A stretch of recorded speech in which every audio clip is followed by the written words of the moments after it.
दोस्तों, मैं आप सभी को प्रणाम करती हूँ। आज मैं एक चुटकुला कजरी गीत सुनाऊंगी।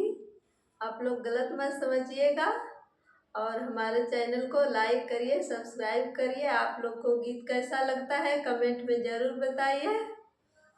हमारी सास मिलल दिल जरनी, आग लगावे पानी में।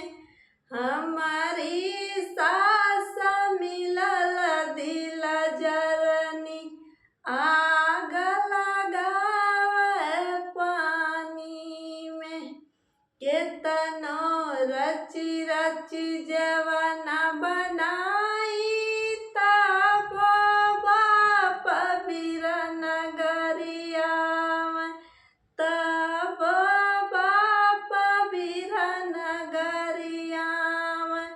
हमके नैहर पहुँचाई दहो बलमु, हमके नैहर पहुँचाई दहो बलमु। हमारी सास मिलल दिल जरनी, आग लगावे पानी में। हमारी सास मिलल दिल जरनी, आग लगावे पानी में।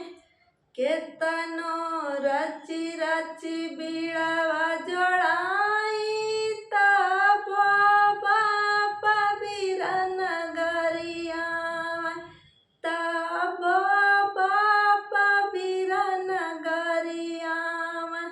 हमके नैहर पहुँचाई दहो बलमु, हमके नैहर पहुँचाई दहो बलमु।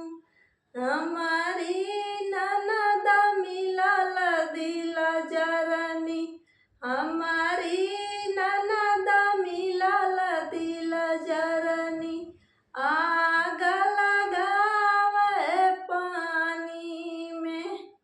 हमारी सास मिलल दिल जरनी, आग लगावे पानी में।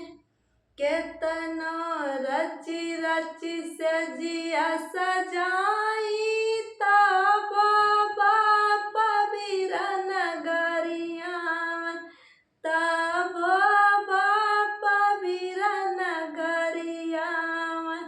हमके नैहर पहुँचाई दहो बलमु, हमके नैहर पहुँचाई दहो बलमु।